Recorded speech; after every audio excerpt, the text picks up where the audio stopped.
إن الله وملائكته يصلون على النبي يا أيها الذين آمنوا صلوا عليه وسلموا تسليما اللهم صل على سيدنا ومولانا محمد وعلى آل سيدنا ومولانا محمد وبارك وسلم. أعوذ بالله من الشيطان الرجيم. بسم الله الرحمن الرحيم. وإذا لقوا الذين آمنوا قالوا آمنا وإذا خلوا إلى شياطينهم قالوا إنا معكم إنما نحن مستهزئون. اس کا جو ہے لفظی معنی جو ہیں، اور جب ملے ان سے جو ایمان لائے بولے ایمان لائے ہم، اور جب تنہا ہو طرف شیطانوں اپنے کہ کہے تحقیق ہم ساتھ تمہارے ہیں، اس کے سوا نہیں کہ ہم ہنسی کرنے والے ہیں.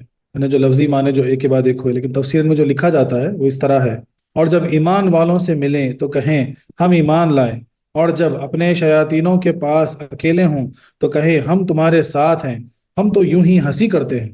اس آیت کا پہلی آیتوں سے چند طرح تعلق ہے. ایک یہ کہ اس سے پہلے منافقوں کے 3 عیب بیان ہو چکے، اب یہ چوتھا عیب بتایا جا رہا ہے. دوسرے یہ کہ پہلے منافقین کی دینی حالت اور صرف مسلمانوں کے ساتھ برتاؤ وغیرہ کا بیان ہوا، اب یہ بتایا جا رہا ہے کہ ان کا معاملہ مومنین اور کفار دونوں سے کیسا ہے.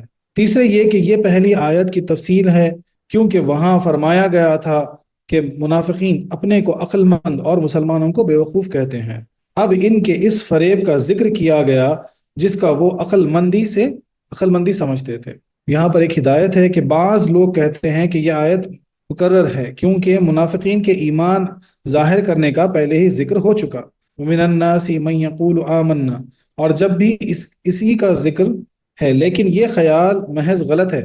تکرر وہ ہے جو فائدے سے خالی ہو. اس جگہ پہلے ان کی دینی حالت کا ذکر ہوا تھا، اب ان کے معاملے کا، یعنی پہلے ان کا عقیدہ بتانا مقصد تھا اور اب ان کا فریب بتایا جا رہا ہے. شان نزول جو ہے اس آیت کا، یہ آیت عبداللہ بن ابی منافق وغیرہ منافقین کے حق میں نازل ہوئی.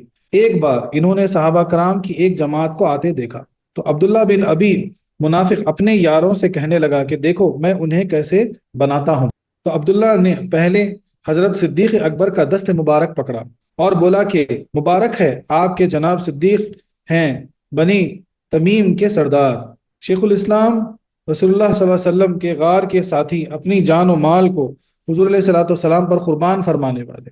پھر حضرت فاروق رضی اللہ تعالیٰ عنہ کا ہاتھ پکڑ کر بولا کہ سبحان اللہ، آپ بنی عدی کے سردار ہیں، فاروق آپ کا لقب ہے، اپنی جان و مال حضور علیہ الصلوۃ والسلام پر قربان فرمانے والے.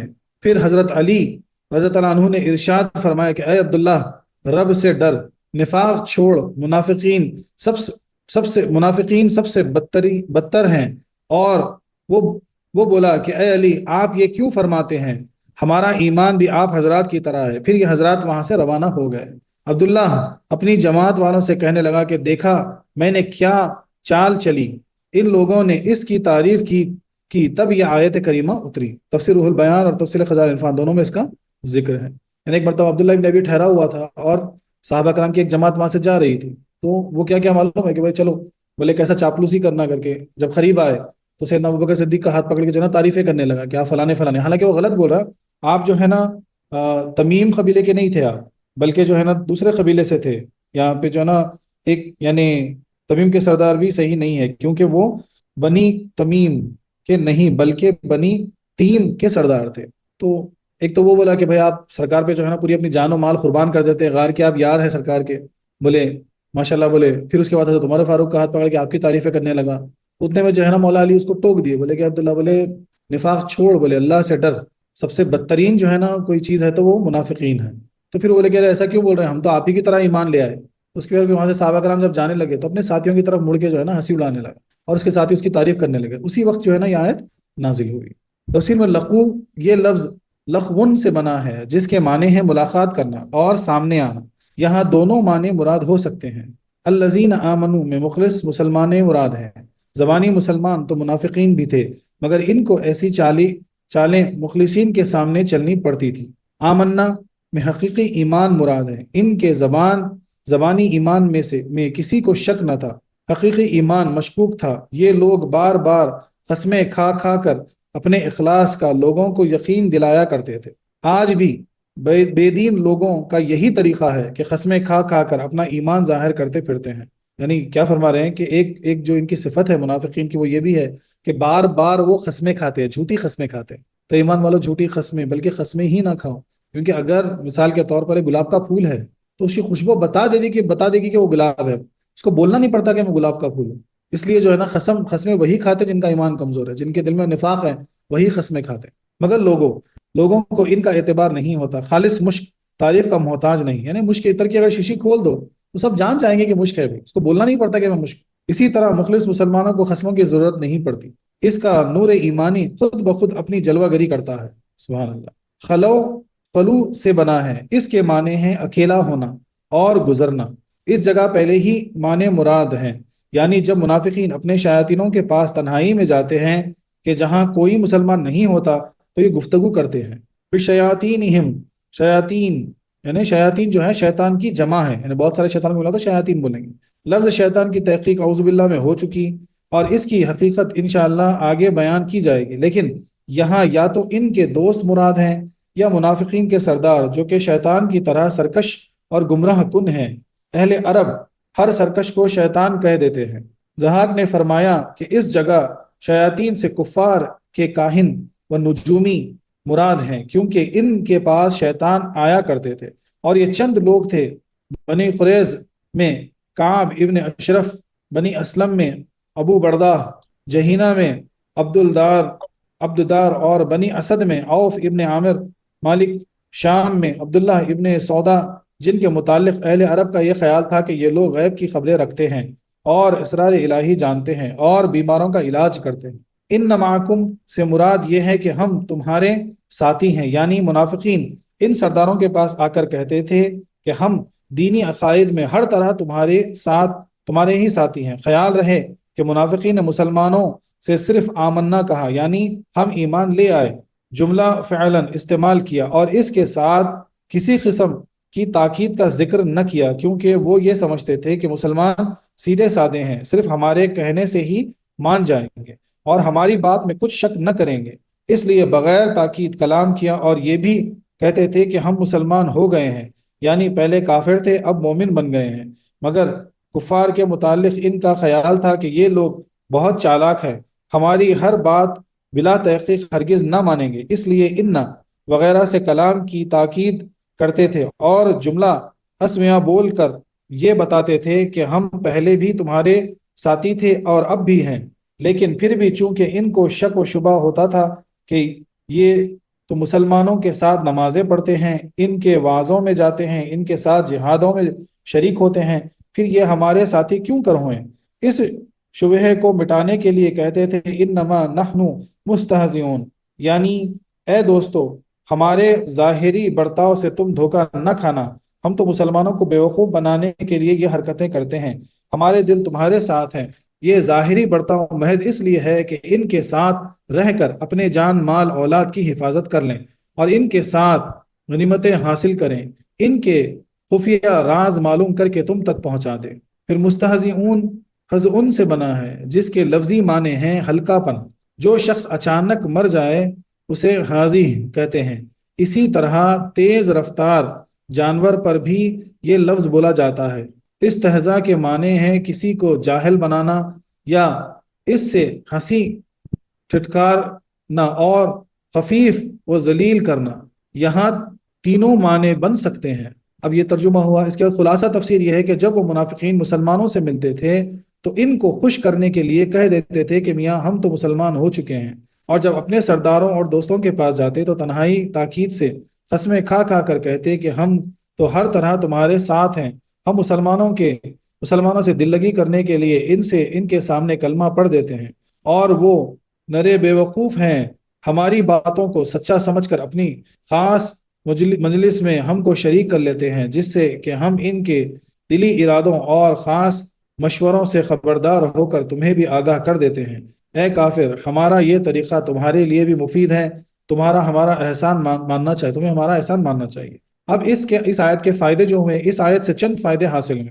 ایک یہ کہ دل لگی اور مذاق کے لیے کلمہ پڑھنا کفر ہے، کیونکہ قرآن پاک نے ان کے اس اظہار ایمان کو کفر قرار دیا۔ اللہ اکبر، دل لگی اور مذاق میں کلمہ طیب پڑھنا کفر ہے۔ دوسرا یہ کہ انبیاء علیہ الصلوۃ والسلام اور دین کے ساتھ تمسخر کرنا کفر ہے، یعنی مسخرہ پن کرنا کفر ہے۔ تیسرا یہ کہ صحابہ کرام اور دینی پیشواؤں کا مذاق اڑانا بھی کفر ہے، خزان الفا میں بھی اس کا تذکرہ ہے۔ بلکہ ہر دینی چیز، قرآن شریف، مسجد، علماء کرام، رمضان شریف، اولیاء اللہ کے مزارات وغیرہ کی توہین بھی کفر ہے، اور ان کی تعظیم ایمان و تقوی کی علامت ہے۔ قرآن کریم نے فرمایا کہ جو کوئی شعار اللہ یعنی اللہ کی نشانیوں کی تعظیم کرے وہ ولی پرہیزگار ہے۔ سبحان اللہ، تو شعار اللہ یعنی اللہ کی نشانی، ایسی کوئی چیز جس کو دیکھ کر آپ کو اللہ کی یاد آ جائے، جیسے مسجد کو دیکھیں گے تو اللہ کی یاد آ گئی، قرآن پاک کو دیکھیں گے تو اللہ کی یاد آ گئی، کوئی درگاہ کو دیکھیں گے تو اللہ کی یاد آ گئی، یعنی کوئی ولی سے ملیں گے تو اللہ کی یاد آ گئی، نماز سے اللہ کی یاد آ جاتی ہے، اذان سے اللہ کی یاد، یعنی ہر وہ چیز جو آپ کو اللہ کی یاد دلائے گی وہ شعار اللہ ہوگی۔ اور شعار اللہ کا احترام کرنا یہ آپ کو کیا بنا دے گا؟ آپ کو ولی بنا دے گا۔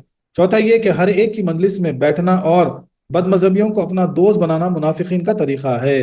پھر سے سن لیجئے، چوتھا یہ کہ ہر ایک کی مجلس میں بیٹھنا اور بد مذہبیوں کو اپنا دوست بنانا منافقین کا طریقہ ہے۔ آج کل یہ مرض عام مسلمانوں میں بھی ہے، اللہ اکبر۔ پانچویں یہ کہ لوگوں کا مذاق اڑانا سخت برا ہے، یعنی دیکھو کسی کا مذاق اڑانا، کسی کا مذاق اڑانا قرآن پاک میں بتایا جا رہا ہے کہ یہ سخت برا ہے، یہ بری بات ہے۔ قرآن کریم نے فرمایا کوئی قوم دوسری قوم سے مذاق نہ کرے۔ حضرت موسیٰ علیہ السلام نے بنی اسرائیل سے عرض کیا تھا کہ آپ ہم سے دل لگی کرتے ہیں، تو فرمایا کہ خدا مجھے اس سے بچائے کہ میں جہلا میں سے ہو جاؤں۔ اللہ اکبر۔ اس سے معلوم ہوا کہ کسی کا مذاق اڑانا جہالت ہے۔ اگر آپ کسی کا مذاق اڑاتے ہیں تو یہ پتہ چلتا ہے کہ آپ جاہل ہیں، یہ جاہلوں کا طریقہ ہے، اور قرآن نے اس کو منع کیا کہ کسی کا مذاق اڑائیں۔ خیال رہے کہ مذاق اڑانا اور بات ہے اور خوش طبعی کرنا اور چیز۔ خوش طبعی کو مزاح کہتے ہیں۔ ان دونوں میں فرق یہ ہے کہ مذاق اڑانے میں کسی کو ذلیل کرنا مقصد ہوتا ہے، اور خوش طبعی میں صرف دل خوش کرنے اور غم دور کرنے والی باتیں ہوتی ہیں۔ کبھی کبھی خوش طبعی کرنا جائز بلکہ سنت سے ثابت ہے، مگر شرط یہ ہے کہ اس میں جھوٹ نہ ہو۔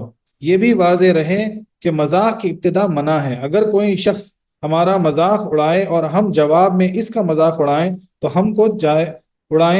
ہم کو جائز ہے۔ ہاں، مسلمان سے درگزر کرنا اور کافر کی رعایت نہ کرنا سنت صحابہ ہے۔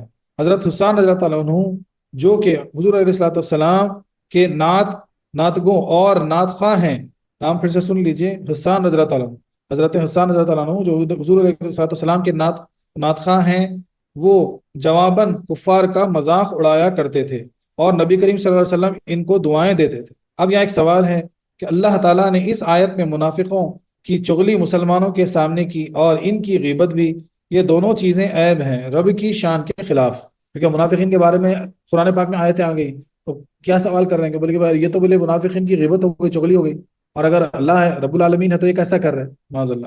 اس کا جواب یہ ہے کہ اس کے چند جواب ہیں۔ ایک یہ کہ یہ چیزیں بندوں کو ممنوع ہیں، رب پر یہ احکام جاری نہیں، وہ بندوں کا مالک ہے، جیسے چاہے اپنے بندوں کو یاد کرے، برائی سے یا بھلائی سے۔ ہم کسی کو مار دیں تو مجرم ہیں، رب دن رات موت دیتا ہے۔ دوسرے یہ کہ مسلمان کی غیبت بھی بری ہے، چغلی بھی بری، کفار کی غیبت وغیرہ بری نہیں۔ دیکھو آج کل ابو جہل، ابو لہب، ابلیس کو برابر کہا جا رہا ہے۔ تیسرے یہ کہ عداوت یا فساد کی بنیاد پر غیبت اور چغلی بری چیز ہے۔ کسی کو شر سے بچانے یا اصلاح کے لیے پس پشت برا کہنا غیبت یا چغلی نہیں بلکہ اصلاح ہے۔ یہاں مسلمانوں کو منافقوں کے شر سے بچانا مقصود ہے اور منافقوں کی اصلاح مطلوب۔ آج بھی حدیث کے راویوں کے عیوب بیان ہوتے ہیں، فسادیوں کے شرفیوں کو بچانے کے لیے ان کے عیوب بیان کیے جاتے ہیں کہ اس سے معاملہ نہ کرنا۔ شاگردگی کی شکایت استاد سے کی جاتی ہے، یعنی اس میں یہ بتایا جا رہا ہے کہ اب یہ سوال جو ہوا کہ بھائی اللہ تعالیٰ چغلی کرے، غیبت کرے معاذ اللہ، اس کا جواب یہ ہے کہ وہ تو رب العالمین ہے، اور وہ اپنے بندوں کو اگر کسی سے بچانا چاہ رہا تو چغلی کیسی ہوگی؟ وہ تو اس کا احکام ہوا۔ اس لیے مسلمانوں کو منافقین کے تعلق سے اللہ تبارک و تعالیٰ نے آگاہ کر دیا تاکہ مسلمان دو چیز ہو جائیں، ایک چیز مسلمان ان سے بچ جائیں، دوسری چیز ساتھ ساتھ منافقین کو ہدایت کی دعوت بھی دے رہے ہیں کہ بھائی چھوڑ دو منافقت، نفاق چھوڑ دو اور ایمان کی طرف آ جاؤ۔ ان دونوں چیزیں اس سے ہو رہی ہیں۔ اور یہ بھی کہا جاتا ہے کہ اگر اسٹوڈنٹس ہے کلاس میں تو اس کو شکایت کرنا تو کس سے کرے گا؟ استاد سے تو کرے گا نا، اور کسی سے تو نہیں کرے گا، مثال کے طور پر۔ اب تفسیر صوفیہ میں صوفیہ کرام کیا فرماتے ہیں کہ دنیا اور آخرت ان دو سکونوں کی طرح ہے جن کا اجتماع ناممکن ہے۔ منافقین نے چاہا تھا کہ ہم زبان سے دیندار اور دل سے کافر رہ کر دونوں کو جمع کر لیں، انجام یہ ہوا کہ کہیں کہ نہ رہیں۔ اسی طرح جو شخص چاہے کہ میں اپنے دل میں دین اور دنیا دونوں کو جمع کر لوں گا، وہ غلطی کرتا ہے۔ پھر سے سن لیجئے، یعنی جو بھی شخص یہ سمجھتا ہے کہ میں دین اور دنیا دونوں کو اپنے دل میں جگہ دوں گا، وہ غلطی پر ہے، یہ ہو ہی نہیں سکتا۔ دنیا کے معنی ہم پہلے بتا چکے ہیں، یعنی دنیا کے معنی کیا ہے کہ ایسی ہر وہ چیز یا ایسا ہر وہ کام جو آپ کو اللہ سے غافل کر دیتی ہے، وہ دنیا ہے۔ صوفیہ کرام کا عمل یہ ہے، دنیا میں تو ایسا ہو رہ جوں مرغابی ساگر میں، نام خدا کا ایسا جپنا جوں چت ناری کا گرے میں، یعنی مرغابی دریا میں پہنچ کر مچھلی کی طرح تیرتا ہے، مگر ہوا میں پرندہ بن کر اڑتی ہے۔ یعنی مرغی جو ہے وہ پانی میں مچھلی کی طرح بھی تیر سکتی ہے اور ہوا میں پرندے کی طرح بھی اڑ سکتی۔ پانی بھرنے والی عورتیں 3-4 گھڑے لے کر راستہ طے کرتی ہیں، مگر ان کی حالت یہ ہوتی ہے کہ نگاہ راستے پر ہے، دھیان گھڑوں کی طرف اور کان اور زبان اپنی سہیلیوں کی طرف متوجہ، اپنی کہہ رہی ہیں اور دوسرے کی سن رہی ہیں۔ اسی طرح مرد میدان وہ ہے کہ گھر میں دنیا اور معلوم ہو، یعنی گھر میں دنیا دار معلوم ہو اور مسجد میں دیندار کا سردار، دنیا کا ہر کام کرے مگر دین کا ہر وقت دھیان رکھے، تاریخ دنیا کمزور ہے اور تاریخ دین بے ایمان۔ کیا اس سے یعنی یہ پتہ یہ چلا کہ صوفیہ کرام کیا فرماتے ہیں، ایک مثال دے کے سمجھاتے کہ پہلے کیا ہوتا تھا کہ عورتیں جو ہے نا پانی بھرنے جاتی تھی، پانی بھر کے لے آتی تھی دور سے، نہر سے یا چھوٹا موٹا تالاب جو ہوتا تھا وہاں سے پانی بھر کے آتے تھے۔ تو جب وہ پانی بھر کے نکلتے رہتے ان کا پورا ذہن سڑک پہ ہوتا تھا، راستے پر، تاکہ کوئی پتھر اتر کے ٹھوکر نہ لگے، گھڑا گر جائے گا، تو پورا ذہن راستے پہ ہوا کرتا تھا اور پوری توجہ گھڑے پہ کہ بھائی گھڑا صحیح تو ہے، پانی تو ہے ساتھ۔ اور پھر اس دوران جو ہے نا گفتگو چلتی تھی سہیلیوں سے، وہ کچھ کہہ رہی، یہ کچھ کہہ رہی ہے، سننا کہنا ایسا۔ تو یعنی یہ سب ہوتے ہوئے بھی ان کا پورا ذہن جو ہے نا کدھر ہے، وہ گھڑے کی طرف ہے اور راستے کی طرف۔ تو بتایا جا رہا ہے کہ مرد مومن وہی ہوتا ہے کہ جو اگر گھر میں ہو تو پتہ لگے کہ دنیا یعنی دنیا داری پوری وہ نبھا رہا ہے، وہ اپنے فرائض انجام دے رہا ہے، وہ اپنے حقوق ادا کر رہا ہے، اور جب مسجد پہنچے، جب عبادت میں لگے تو ایسا دکھے کہ بولے نا عبادتوں کا یعنی عابدوں کا وہ سردار ہے، وہ ایسا عبادت میں لگے۔ بسم اللہ الرحمن الرحیم۔ اللہ یستہزئ بہم ویمدہم فی طغیانہم یعمہون۔ اللہ استہزاء فرماتا ہے ساتھ ان کے اور ڈھیل دیتا ہے ان کو میں سرکشی اپنی کہ بھٹکتے ہیں۔ یہ اس کے لفظی معنی ہوئے، تفسیر میں جو لکھا جاتا ہے اللہ ان سے استہزاء فرماتا ہے اور انہیں ڈھیل دیتا ہے کہ اپنی سرکشی میں بھٹکتے ہیں۔ یعنی اللہ تبارک و تعالیٰ جو ہے انہیں ان سے استہزاء یعنی ذلیل کرنا، اس کے بہت سارے معنی نکلتے ہیں، مذاق اڑانے کے معنی نکلتے ہیں، ذلیل کرنے کے معنی نکلتے ہیں، کسی کو جو ہے نا یعنی کمتر بتانے کے نکلتے ہیں، استہزاء لفظ کے۔ تو اللہ تعالیٰ ان سے استہزاء، تو ہم یہاں بولیں گے ذلیل کرتا ہے ان کو، اور انہیں ڈھیل دیتا ہے کہ اپنی سرکشی میں بھٹکتے رہیں، جتنا بھٹکنا ہے بھٹکو۔ اس سے پہلے منافقین کا چوتھا فریب بیان ہوا تھا، اب اس کی سزا کا ذکر ہو رہا ہے تاکہ سننے والا اس سے عبرت پکڑے اور اس حرکت سے باز آئے۔ اللہ تفسیر میں اللہ اس آیت کو اللہ کے نام سے شروع کرنے میں اس طرح اشارہ ہے کہ مسلمانوں کو ان کے مذاق کے جواب دینے کی کوئی ضرورت نہیں، بلکہ ان کی طرف سے خود رب تعالیٰ ان کو جواب دے رہا ہے۔ سبحان اللہ۔ تو یہاں پہ ایک نقطہ کھل گیا کہ اگر کوئی آپ کے ساتھ برا کرے، کوئی آپ کو برا بولے، کوئی آپ کے ساتھ جو ہے نا آپ کو نقصان پہنچائے، تو پلٹ کر جو ہے نا تم کرنے مت جاؤ وہی، کیونکہ اگر تم کرو گے تو تم کرو گے، اور اگر تم چھوڑ دو گے تو پھر اللہ اس کا جواب دے گا، اللہ تبارک و تعالیٰ اس کا جواب دیں گے۔ نیز اس سے معلوم ہوا کہ رب تعالیٰ کے استہزاء یعنی مذاق اڑانے یا ذلیل کرنے کے مقابلے میں منافقین کا مذاق بالکل بیکار ہے۔ جیسے کوئی قوی کسی کمزور سے کہے کہ تو کیا بدلہ لے گا، بدلہ تو میں لوں گا۔ اللہ اکبر۔ یستہزئون، ہم پہلے بتا چکے ہیں کہ استہزاء کے 3 معنی ہیں، جاہل بنانا، ذلیل کرنا، دل لگی کرنا، یہ 3 معنی اس کے ہیں۔ یہاں پہلے 2 معنی بن سکتے ہیں نہ کہ تیسرے، کیونکہ حق تعالیٰ دل لگی کرنے سے پاک ہے۔ تو آیت کے معنی یہ ہوئے کہ خدا وند تعالیٰ انہیں جاہل قرار دیتا ہے یا ذلیل کرتا ہے۔ اس جگہ یستہزی میں 3 احتمال ہیں، ایک یہ کہ بمعنی حال ہو یعنی انہیں دنیا میں ذلیل کرتا ہے، کسی جگہ ان کو عزت نہیں ہوتی۔ دوسرے یہ کہ بمعنی استقبال ہو یعنی انہیں قیامت یا دوزخ میں ذلیل فرمائے گا۔ وہ اس طرح کہ یہ منافق مسلمانوں کے ساتھ رہیں گے، کفار جہنم میں ڈال دیے جائیں گے، حق تعالیٰ ان سب پر تجلی فرمائے گا۔ مومنین تو سجدے میں گر جائیں گے، مگر منافقین کی پشت ایسی سخت ہو جائے گی کہ بجائے سجدہ کرنے کے اوندھے گر پڑیں گے، تب انہیں کتوں کی طرح جہنم میں پھینکا جائے گا۔ اللہ اکبر۔ یعنی آخرت کا وہ منظر ہوگا جب منافقین مسلمانوں کے ساتھ کھڑے ہوں گے اور کفار کو سارے جہنم میں ڈال دیا جائے گا، واصل ہو چکے ہوں گے سارے کفار، اس وقت اللہ تبارک و تعالیٰ اپنی تجلی دکھائیں گے اور سارے مومنین سجدے میں گر جائیں گے، شکر کے سجدے میں، اور یہ بھی گرنا چاہیں گے لیکن نہیں گر سکیں گے سجدے میں، کیونکہ ان کی جو پشت ہوگی وہ اتنی سخت ہو جائے گی کہ اوندے گر جائیں گے، اور پھر ان کو جو ہے نا کتوں کے مانند کھینچتے ہوئے ڈھکیلتے ہوئے اور جو ہے نا ان کو دوزخ میں ڈالا جائے گا۔ اور یا یہ دوام تجدی کے معنی میں ہیں، یعنی منافقین کو ایک بار ہی مسلمانوں سے مذاق کر چکے، مگر رب تعالیٰ ان کے ساتھ ہمیشہ اور ہر جگہ طرح طرح کا استہزاء فرماتا رہے گا، دنیا میں، موت کے وقت، قبر میں، قیامت کے دن، عرض ہے غرض ہر جگہ کے ساتھ استہزاء ہوتا رہے گا۔ اللہ اکبر، اللہ اکبر۔ دیکھو منافقت یعنی نفاق کتنی بری بات ہے، کتنا بڑا گناہ ہے۔ اللہ اکبر، یعنی کفار سے زیادہ ذلیل کیے جائیں گے اور ہر وقت ہر جگہ ذلیل کیے جائیں گے۔ وہ یمدہم، یمد یا تو مدن سے بنا ہے یا تو مددن سے، مدن کے معنی ہیں مہلت، دنیا، مہلت دینا، اور مددن کے معنی ہیں بڑھانا یعنی قوت دینا اور اصطلاح کرنا۔ اگر یہ مدن سے بنا ہے ہو تو آیت کے معنی یہ ہوں گے کہ اللہ تعالیٰ ان منافقوں کو ڈھیل دیے ہوئے ہیں کہ وہ جرم کرتے رہیں اور ان کی پکڑ نہیں ہوتی، اور اگر مددن سے بنا ہے تو معنی یہ ہوں گے کہ حق تعالیٰ ان کی سرکشی، گمراہی کو زیادہ فرماتا ہے اور اس کو قوی اور مضبوط کرتا ہے، کیونکہ انہیں مال دیتا ہے اور اولاد وغیرہ سے بھی بڑھاتا ہے، جس کی وجہ سے وہ یہ سمجھتے ہیں کہ اگر رب تعالیٰ ہم سے ناراض ہوتا تو ہمیں یہ انعامات کیوں دیتا، لیکن صحیح یہی ہے کہ یہ مددن سے بنا ہے، کیونکہ اگر یہ مددن سے بنا ہوتا تو اس کے بعد لام ہوتا یعنی یمد لہم ہوتا۔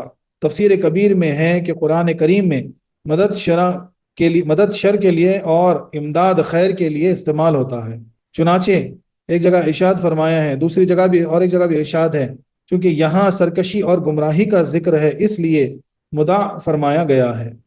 فی طغیانہم، طغیان کے لغوی معنی ہیں حد سے بڑھنا، اس لیے پانی کے سیلاب کو طغیان ہی بولتے ہیں، کیونکہ وہ بھی اپنی حد سے بڑھ جاتا ہے، لیکن اب اس کا استعمال کفر و سرکشی میں حد سے بڑھ جانے پر ہوتا ہے۔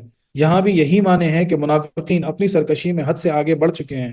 یعمہون، امہون سے بنا ہے جس کے معنی ہیں دل کا اندھا ہو جانا، جیسے ہندی میں کہتے ہیں ہیٹے کی پھوٹ جانا، اور امی آنکھ کے اندھے ہونے کو کہتے ہیں، اور امہن دل کے اندھے ہونے کو۔ یہاں اس سے مراد ہے حیران و پریشان ہونا، کیونکہ اگر اندھے کو میدان میں اکیلا چھوڑ دیا جائے تو وہ بھی حیران و پریشان ہو کر ادھر ادھر بھٹکتا پھرے گا، منزل مقصود تک کبھی نہیں پہنچ پائے گا۔ اسی طرح دنیا کے میدان میں ان منافقین نے قرآن پاک اور صاحب الاولاق صلی اللہ علیہ وسلم کو صحیح معنوں میں نہ پکڑا، اس لیے انہیں کچھ نہیں سوجھا کہ کدھر جائیں، کبھی کافروں کی طرف اور کبھی مسلمانوں کی طرف بھٹکتے پھرتے ہیں۔ اللہ اکبر۔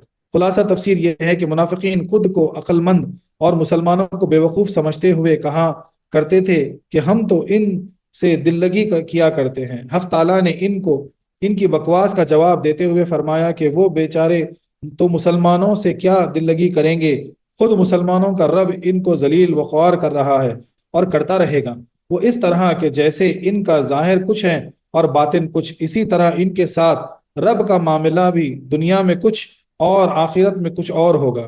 دنیا میں تو ان پر سارے اسلامی احکام بظاہر جاری کر دیے گئے کہ ان سے جہاد نہ ان پر جزیہ نہ ان کو مسجدوں میں آنے سے روک ٹوک ہے، اور نہ اسلامی کاموں میں شرکت کرنے سے ممانعت، مرنے کے بعد کفن دفن وغیرہ سارے احکام ان پر جاری، جس سے کہ وہ سمجھیں کہ مسلمانوں پر ہمارا داؤ خوب چلا، مگر جب خبر میں پہنچیں گے تو پتہ چلے گا، اللہ اکبر، کہ تب رو رو کر کہیں گے کہ ہمیں بڑا دھوکہ ہوا، ہم کچھ سمجھتے تھے اور کچھ اور ظاہر ہوا۔ پھر ان کی حالت یہ ہے کہ جب اسلام کے دلائل سنتے ہیں تو سمجھتے ہیں شاید اسلام سچا دین ہو، مگر جب کفار کی مالداری، ان کی عیش اور مسلمانوں کی غربت و افلاس پر نظر کرتے تو یہ سوچتے ہیں کہ اگر رب تعالیٰ کفار سے ناراض ہوتا تو ان کو مال کیوں دیتا، اور اگر مسلمان سے راضی تھا تو ان کو اس حال میں کیوں رکھا، لہٰذا کفر سچا ہے اور معاذ اللہ اسلام جھوٹا۔ غرض کہ وہ ایسے حیران و پریشان ہیں کہ اس کے متعلق کچھ فیصلہ ہی نہیں کر سکے، بخلاف مسلمانوں کے کہ وہ جب مصیبت میں گرفتار ہوتے ہیں تو صابر بن کر درجات حاصل کر لیتے ہیں، اور جب نعمتیں پاتے ہیں تو شاکر بن کر خدا کے پیارے اور مقبول بن جاتے ہیں۔ اللہ اکبر۔ تو صبر کرنے سے ہوتا کیا، درجات بلند ہو جاتے ہیں، اور شکر کرنے سے اللہ کے پیارے ہو جاتے ہیں۔ وہ سمجھتے ہیں کہ دنیاوی مصیبتیں اور راحتیں مسلمانوں کے لیے حق تعالیٰ کی نعمتیں ہی ہیں، بے شک نعمتیں ہیں۔ یعنی یہ پوری جو تفسیر کا جو بیان کیا گیا ہے، اس میں یہ بتایا جا رہا ہے کہ منافقین حالانکہ جب اسلامی احکام سنتے تھے تو ان کو لگتا تھا کہ یہ سچا دین ہے، لیکن پھر جب ان کی نظر پڑتی تھی نا، کفار کے پاس اتنا مال ہے، وہ اتنے ایسے عشرت میں ہیں، اور مسلمان جو ہے نا غریب ہے، مفلسی میں ہے، تو بولے اگر اللہ تبارک تعالیٰ ان سے راضی نہیں ہوتا تو بولے ان کو اتنی دولت کیوں دیتا، ان کو اتنا اچھا کیوں رکھتا مثال کے طور پر؟ تو یقیناً اللہ ان سے بھی ہو سکتا، اللہ ان سے راضی ہو سکتا ہے، اسلام جو ہے نا وہ غلط دین ہو۔ تو یعنی بھٹکتے پھرتے ہیں، یعنی ان کو منزل مقصود تک کبھی نہیں پہنچ سکتے، کبھی ادھر تو کبھی ادھر، کبھی ادھر تو کبھی ادھر۔ گویا کہ جو مسلمان جو ایمان لے آئے وہ تو ہر مصیبت پہ صبر کرتے اور ہر نعمت پہ شکر ادا کرتے۔ فائدے اس آیت سے چند فائدے حاصل ہوئے ہیں۔ ایک یہ کہ ایمان سے دل کا اطمینان حاصل ہوتا ہے، سبحان اللہ سبحان اللہ، ایمان سے دل کو اطمینان حاصل ہوتا ہے، اور کفر میں بے اطمینانی رہتی ہے، اور کفر میں بے اطمینانی رہتی ہے۔ تو پتہ چلا کہ اگر آپ کی زندگی میں، آپ کی روزمرہ کی حالات میں اگر آپ مطمئن نہیں ہیں تو پھر بہت کچھ آپ کو سوچنا ہے بھائی، کیونکہ اگر ایمان والے ہیں تو مطمئن ہے کہ ایمان سے جو ہے نا اطمینان حاصل ہوتا ہے، اور کفر سے بے اطمینان ہے۔ اللہ اکبر۔ مومن اس مضبوط درخت کی طرح ہے جو کہ تیز آندھیوں کا مقابلہ نہایت اطمینان سے کر لیتا ہے، نہ تو مصیبت میں گھبراتا ہے اور نہ راحتوں پر اتراتا ہے۔ راحتوں پر اکڑنا اترانا یہ بھی مسلمانوں کی صفت نہیں ہے بھائی۔ کافر اس کچی کھیتی کی طرح ہیں جو ہر ہوا کا اثر لے لیتی ہیں، مصیبت آئے تو گھبرا جائیں اور راحتیں پا کر غرور کریں۔ اللہ اکبر۔ تو منافق کی یعنی راحت پہ جو غرور کرتا ہے وہ کون ہے؟ وہ منافق ہے، وہ ایمان والا نہیں ہو سکتا۔ دوسرے یہ کہ بندے کو چاہیے کہ درازی عمر اور زیادتی مال و اولاد پر فخر نہ کرے اور اس سے دھوکہ نہ کھائے۔ بہت دفعہ یہ چیزیں حق تعالیٰ کی طرف سے عذاب ہوتی ہیں، کفار کے لیے ان چیزوں کی زیادتی عذاب کی زیادتی کا باعث بن جاتی ہیں کہ ان کو دنیا میں مال اور محدود اور آخرت میں وبال لامحدود ملتا ہے۔ یعنی مال محدود یہاں پہ یعنی حساب سے، اور وہاں پہ عذاب لامحدود جس کا کوئی حساب نہیں۔ اور مخلصین کے لیے یہ چیزیں زیادتی ثواب کا باعث ہیں، یعنی ان کے لیے دنیا میں مال محدود اور آخرت میں ظلم ممدود ہیں، یعنی دراز سایہ۔ بعض بزرگان دین زیادہ دنیاوی راحتوں سے گھبراتے تھے کہ ایسا نہ ہو کہ یہ راحتیں ہمارے نیک اعمال کے بدلے میں ہو گئی ہوں۔ اللہ اکبر۔ یعنی وہ بدلہ وہاں چاہتے، یہاں نہیں۔ بولے جزا مجھے آخرت میں ملنی چاہیے، دنیا میں نہیں، تو گھبرا جاتے تھے زیادہ اگر راحتیں مل جاتی۔ تیسرے یہ کہ دنیاوی ترقیاں قابل اعتماد نہیں۔ اس کی مثال پتنگ کی سی ہیں کہ وہ اس قدر اونچی اڑتی ہیں کہ دیکھنے والوں کو حیرت ہوتی ہے، مگر اس کی ڈور پتنگ والے کے ہاتھ میں ہے کہ ایک جھٹکے میں اس کو زمین پر لے آتا ہے۔ انسان دنیاوی ترقی کرتے کرتے بادشاہ بن جائے مگر ایک جھٹکے میں قصر یعنی محل سے نکل کر خبر میں پہنچ جاتا ہے۔ اللہ اکبر۔ چوتھے یہ کہ حق تعالیٰ مسلمانوں کا ایسا ولی ہے کہ جو انہیں تکلیف پہنچائے خود رب تعالیٰ اس سے بدلہ لیتا ہے، یعنی اگر کوئی آپ کو تکلیف پہنچایا تو خود رب تعالیٰ اس سے بدلہ لے لے۔ پانچویں یہ کہ جو کوئی اپنے ذاتی معاملے میں کسی سے بدلہ نہ لے تو حق تعالیٰ اس کی طرف سے بدلہ لیتا ہے، اور جو خود بدلہ لینے کے در پہ ہو جائے تو وہ یہ درجہ نہیں پاتا۔ اللہ اکبر۔ تو خود اگر بدلہ لیں گے تو پھر اللہ کی مدد آپ کو درکار نہیں ہوگی، اللہ کی مدد آپ کو نہیں ملے گی، لیکن اگر آپ چھوڑ دیں گے تو پھر اللہ کی مدد آپ کو مل جائے گی۔ لہٰذا مسلمانوں کو چاہیے کہ اپنے ذاتی معاملات میں درگزر کیا کریں اور دینی معاملات میں ہرگز کسی کی رعایت نہ کیا کریں۔ مگر افسوس کہ آج ہمارا طریقہ اس کے برعکس ہو گیا کہ جس شخص نے ہمیں کوئی ذاتی نقصان پہنچ جائے ہم اس سے پکے دشمنی ہو جاتے ہیں، لیکن جن پر بد مذہبیوں سے دین کو نقصان پہنچ رہا ہو ان کو اپنا بھائی من بنا لیتے ہیں۔ اللہ اکبر۔ صوفیہ کرام تفسیر صوفیہ میں اس تعلق سے کیا فرماتے ہیں کہ تصوف کا آخری درجہ ہے فنا فی اللہ۔ صوفیہ ہم کیا فرماتے ہیں؟ تصوف کا آخری درجہ یعنی سب سے اونچا درجہ وہ ہے فنا فی اللہ، اللہ میں فنا ہو جانا، جس میں پہنچ کر بندہ اپنے کو رب کی بارگاہ میں ایسا فنا کر دیتا ہے کہ صرف غالب تو بندے کا رہ جاتا ہے مگر اس کے سارے کام رب کی طرف سے ہوتے ہیں۔ سبحان اللہ۔ اس سے دوستی رب سے دوستی ہے، اس سے جنگ رب سے جنگ ہے، اس کا کہنا رب کا کہنا ہے، اس کی بات رب کی بات ہے۔ جیسے کہ کوئلہ آگ میں پہنچ کر ایسا فنا ہوتا ہے کہ خالق تو کوئلے کا رہا مگر شکل اور نام اور کام آگ سا ہو گیا۔ چونکہ صحابہ کرام فنا فی اللہ کے درجے پر فائز تھے اس لیے ان کو دھوکہ دینا اور ان کا مذاق اڑانا اور حقیقت رب کو دھوکہ دینا اور اس سے مذاق کرنا ہے۔ اس لیے رب نے گویا منافقین سے اپنا بدلہ لیا اور فرمایا اللہ یستہزئ بہم، نیز جس قدر رسی لمبی ہوتی ہے اسی قدر جھٹکا سخت لگتا ہے، اور جس قدر چکی دیر میں پیستی ہے اسی قدر باریک پیستی ہے۔ لہٰذا ان لوگوں کے لیے یہ مہلتیں خطرناک ہیں۔ نے زیادہ چالاک حق تعالیٰ کے یہاں بڑا بے وقوف ہوتا ہے، اور سیدھا سادہ مسلمان بڑا عقل مند۔ ان سیدھے سادوں کی مخالفت بڑی خطرناک ہے۔ اللہ اکبر، یہ پھر سے سنیے کہ نکتہ، کہ اللہ کی بارگاہ میں شانے بننے گئے تو وہ سب سے بڑا بے وقوف ہے۔ اس لیے کہتے ہیں نا، بزرگان کہتے ہیں کہ بھائی جب اللہ والوں کی بارگاہ میں جاؤ تو یعنی وہاں پہ شانے مت بنو، وہاں پہ زیادہ اپنی سمجھ لڑانے مت جاؤ، بولے وہاں دیوانے بنو، کیونکہ یہ سیدھے سادے دیوانے ہی جو ہے نا بہت بڑے عقل مند ہوتے ہیں اللہ کی بار۔ سبحان اللہ، سبحان اللہ۔ وآخر دعوانا أن الحمد لله رب العالمين.